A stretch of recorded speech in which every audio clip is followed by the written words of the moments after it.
I've been quite vocal about not being a fan of Vanguard's LifeStrategy funds. Why? Because they've always had a home bias. But that's changing. Vanguard have announced a brand new LifeStrategy range, the LifeStrategy Global, with no home bias. There was actually two big changes announced by Vanguard recently. Both are positive. One's on the existing LifeStrategy funds and one's on these new LifeStrategy funds. In this short video, I'll tell you everything that you need to know. All of this info is also from Vanguard's website as the source, which I'll link in the description below. Firstly, it makes sense to start with Vanguard's current existing LifeStrategy range, then we'll come on to their new LifeStrategy range.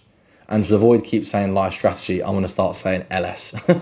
The existing LS range is having a fee cut and a portfolio allocation change up. The fees are being reduced by 0.02% effective from the end of January 2026. Now, this is a very small fee cut, granted, but of course, the lower the fees, the better, because the more money compounding in our pocket. There's around £48 billion in the existing LS range across the 5 funds available. So that's going to save investors just shy of 10 million annually in fees. FTSE Global All Cap next, please, Vanguard.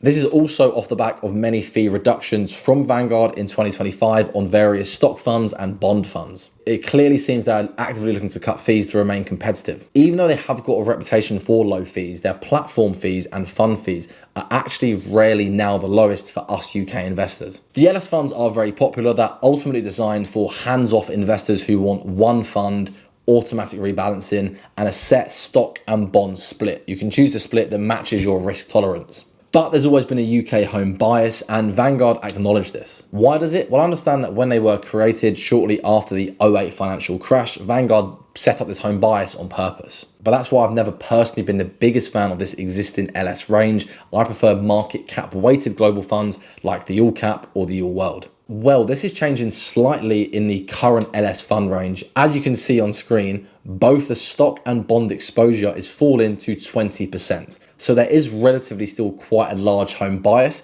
but it is being cut from what it currently is. Whilst the fee cut is happening pretty much straight away, this change in the portfolio allocation is being phased in from the end of March to the end of June. Even though there's still a home bias in the existing range, this is now largely irrelevant, and this is the second announcement from Vanguard, perhaps the bigger one. They have announced a new LifeStrategy range with no home bias. These are the brand new LifeStrategy Global funds. They also have the new lower fee of 0.2%. The LS Global funds invest in line with the global market. So they are essentially market cap weighted and they don't have a home bias towards UK stocks and bonds. The UK will now make up roughly 3% of the stock exposure and 4% of the bond exposure in the new LS Global selection, because that's what it makes up of the market cap weights of the global stock and bond market. And these funds are actually live on the website, as you can see, and they've got a brand new label next to them too. Clearly the website designers at Vanguard are working overtime. These new LS Global funds without the home bias are now a great option, in my opinion, for those who want to invest into one fund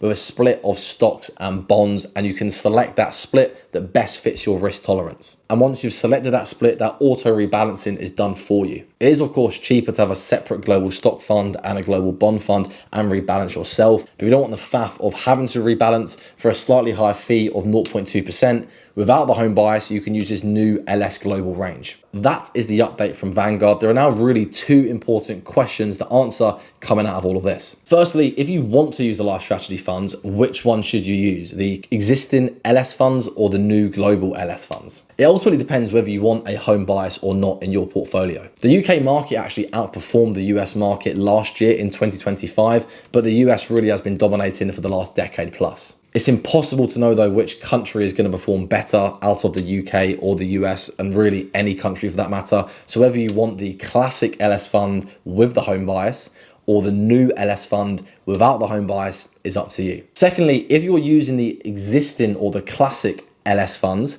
should you switch to the new one? Once again, unfortunately, there's no clear-cut answer and it's up to you. It's really personal preference and just depends if you want the home bias or not. I've never used the LS funds because I didn't want that home bias towards the UK stocks. If you were already using the classic LS fund, it was probably because you like the low fees, you like the stock bond split approach that fitted your risk tolerance, you like the global diversification. So now it's just a matter of whether you want the home bias or not. And if you don't want the home bias, then it could be worth switching to the new LS Global Fund. One thing to be aware of, if you are going to sell and switch inside of an ISA and SIP, it's completely fine. There's no tax implications. But if you do switch in a general investment account, that will involve selling. So that may trigger some tax implications. That's the key information. I hope all that's helpful. Let me know what you make of this in the comments below. And ultimately, let me know if you are going to be investing into these new LS Global funds that are being offered by Vanguard. If you are interested in finding out what fees were cut by Vanguard in 2025 relating to their stock and bond funds, I'll leave the links to those videos of mine from 2025